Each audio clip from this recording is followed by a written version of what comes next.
Okay, you can walk. Okay, so why are we closing the legislative session? So we have just finished one of the longest sittings of the Legislative Assembly, a session in which many important pieces of legislation many important discussions have been commenced with New Brunswickers as well, because as a government we have a responsibility to not only deal with the issues facing the province today, but also deal with the issues facing future generations of New Brunswickers. It's been one of the longest sessions on record. In the past 3 years, actually, our government has sat more days in this legislature than any previous government. So we've undertaken the responsibility of being accountable in the House, but at the same time, now that the session is drawing to a close, we also have a responsibility to continue governing when the House is not in session. What about these bills, like the anti-bullying bill and all that? Is that going to be dead? Well, the legislation that the Conservative Party has brought forward is actually weaker legislation than what's currently in place, I understand. And we don't want to pass legislation that will take away some of the strength that the Department of Education currently has.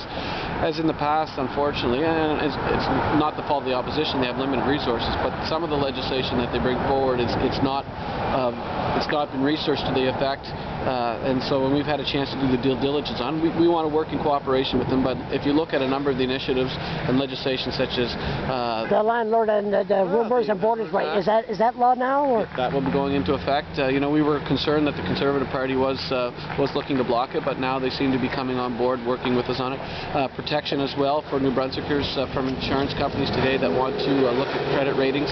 You know, I'm worried today about those senior citizens in the province of New Brunswick who don't have a credit history that could be penalized, and that's why we had to be very progressive in bringing forward new legislation. So we've had a very busy session.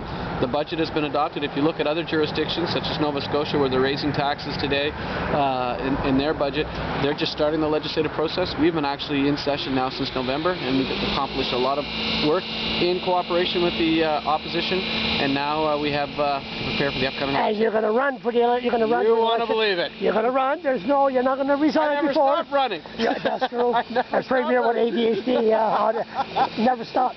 So no problem. You are proud of the way the session's going to close. Treat every day as a learning day, but our government tries our best. And I have to say that after this session of the House, you're proud. You can leave with your shoulder high. Well, we've gone.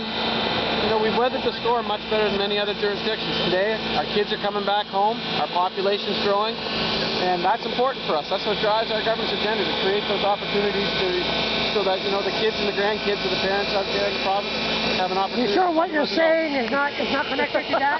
You're positive? You're bad today, you're bad. Yeah, my bad. So you're leaving with your heads up. This could be your last session as premier, and you have no say. You could be. Whenever you go into election, you never know what the outcome is. That's but I've never, ever underestimated my opponents. But I can say that I have been leader of the Liberal Party in 2 elections, and each time we proved the political pundits wrong, and I'm looking forward to going into this election campaign with the strength of our team. Very well said. Thanks a lot, John.